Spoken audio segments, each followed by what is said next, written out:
ಮಾವ ದೇವಸ್ಥಾನಕ್ಕೆ ಹೋಗಿದ್ದೆ ಮಾವ. ಹಾ ಅದಿರ್ಲಿ, ನೀನು ಹೋಗಿದ್ದೆಲ್ಲ ಕೆಲಸ ಏನಾಯ್ತು? ನಾನು ಹೋದ ಕೆಲಸ ಆಗಬೇಕ ಎಂಬ ಭರವಸೆ ಇತ್ತು, ಆದ್ರೆ ಚೇಚೆ ಹಾಗಾದ್ರೆ ಕೆಲಸ ಸಿಗ್ಲಿಲ್ಲ? ಸರ್ಕಾರ ಎನ್ನೋದು ಒಂದು ದೊಡ್ಡ ನರಕ ಲೋಕವಿದ್ದಂತೆ. ಅಲ್ಲಿ ಅಧಿಕಾರಿ ಎಂಬ ನರಪಿಸಾಚಿಗಳು ಲಂಚ ಕೊಟ್ಟ ದಡ್ಡರನ್ನೇ ಗೋರ್ಮೆಂಟ್ ಎಂಬ ಒಂದು ದೊಡ್ಡಿಯಲ್ಲಿ ಕೂಡಾಕ್ತಿದ್ದಾರೆ ಹೊರತು ನಮ್ಮಂತ ಬಡವರನ್ನೆಲ್ಲ. ಅದಿರ್ಲಿ ಗಂಗಾ, ನೀನು ಯಾಕೋ ಒಂದು ವಿಚಾರದಲ್ಲಿ ಚಿಂತೆ ಮಾಡುವ ಕಾಣಿಸ್ತಿದೆ. ಇಲ್ಲ ಮಾವ, ಹಾಗೇನೂ ಇಲ್ಲಲ್ಲ. ಗಂಗಾ ಸುಳ್ಳು ಹೇಳ್ಬಿಡ, ನಿಜ ಹೇಳು. ಏನ್ ಮಾಡಿ ಆ ಪಾಪಿ ಶ್ರೀಮಂತ ಮಾಡಿದ ಕೆಟ್ಟ ಕೃತಿನ ಮಾವನದ್ರಿಗೆ ಹೇಳ. ಚೇಚೆ, ಹೇಳಿದ್ರೆ ಅವನ ಮನಸ್ಸಿಗೂ ಬೇಜಾರು. ಮಾವ, ನಾ ಖರೇನೆ ಹೇಳಕತ್ತೀನಿ, ಹಾಗೇನು ಇಲ್ಲ. ಕೆಲಸ ಸಿಗದಿದ್ದರೆ ಜೀವಿಸಿದೇವೆ ಅಂತ ಚಿಂತೆ ಮಾಡುತ್ತಿರುವೆಯಾ ಗಂಗಾ?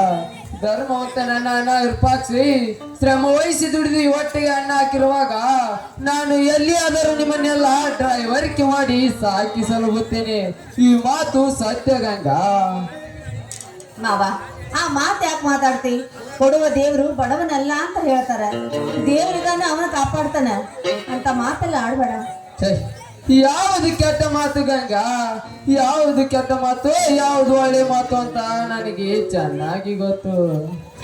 ದಿನನಿತ್ಯ ಚೋಟ ಹೊಟ್ಟೆ ತುಂಬಿಸ್ಕೊಳ್ಳೋದಕ್ಕಾಗಿ ಲಕ್ಷಾಂತರ ಜನರು ನಿಟ್ಟುಸಿರು ಹಾಕುತ್ತಿದ್ದಾರಲ್ಲ, ಅವರನ್ನು ಕಾಪಾಡುದಿಲ್ಲ ನಿನ್ನ ದೇವರು. ನಿರ್ಮಲವಾದ ಮನಸ್ಸಿನಿಂದ ಒಪ್ಪತ್ತಿದ್ದವ್ರನ್ನು ಕಾಪಾಡುದಿಲ್ಲ ನಿನ್ನ ದೇವರು. ಕಾರು ಎತ್ತಿ ಹೋಗಿ ಮೆಟ್ಟು ಕಳೆಯದ ಗರ್ಭದ ಗುಡಿಯೊಳಗೆ ಹೋಗಿ ತುಪ್ಪದ ದೀಪ ಹಚ್ಚುತ್ತಾರಲ್ಲ ಆ ಡಾಂಬಿಕ ಶ್ರೀಮಂತರು, ಅವರನ್ನೇ ಕಾಪಾಡುತ್ತಾನೆ ಆ ನಿನ್ನ ದೇವರು. ಇನ್ನೊಂದ್ಸಾರಿ ಏನಾದರೂ ದೇವರೆಂದು ನನ್ನ ಮುಂದೆ ಮಾತು ಎತ್ತಿದರೆ ಹೋಗ್ಲಿ ಬಿಡು ಮಾವ, ಅದನ್ನೆಲ್ಲ ಮನಸ್ಸಿಗೆ ಹಚ್ಕೊಳ್ಬೇಡ.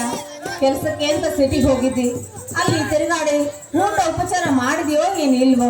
ನಡಿ ಮನೆಗೆ ಹೋಗೋಣ, ಅಡಿಗೆ ಮಾಡ್ತೀನಿ, ಊಟ ಮಾಡುವಂತೆ. ನೀನು ಯಾವಾಗ್ಲೂ ಸಂತೋಷದಿಂದ ಇದ್ದರೆ ಅದೇ ನನಗೆ ಪಂಚಾಮೃತ ಊಟವಿದ್ದಂತೆ. ಆದ್ರೆ ಯಾಕೋ ನೀನು ಒಂದು ತರ ಇದೆಯಲ್ಲ, ಅದೇ ನನಗೆ ಉಪವಾಸವಿದ್ದಂತೆ. ಹೌದಾ? ಮತ್ತೀಗ ನಾ ಏನ್ ಮಾಡ್ಬೇಕು ಮಾವ? ನನ್ನ ಊಟ ಆಗಬೇಕಾದರೆ ಪ್ರೀತಿ ಎಂಬ ಹೃದಯ ಬಿಚ್ಚಿ ನಿನ್ನ ಮನಸ್ಸಿಚ್ಛೆ ಅಂತ ಒಂದು ಹಾಡನ್ನು ಹಾಡು, ಹೋಗಿ ಊಟ ಮಾಡೋಣ. ಹೌದಾ? ಆಗ್ಲಿ ಮಾವ, ನಿನ್ನ ಆಸೆ ಇರ್ಲಿ.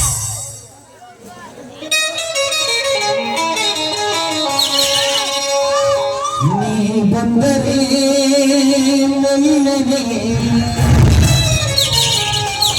ಚಿಮ್ಮಿತು ಚಲ್ಲನೆ ನನ್ನ ಮನದಾಗಿ ಆಸೆ ಕಾರಂಜಿಯಾಗಿ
ಮಾವ ಬಾ ಹಾಗಾದ್ರೆ ಮನೆಗೆ ಹೋಗೋಣ ನಡಿ ಗಂಗಾ ಹೋಗೋಣ.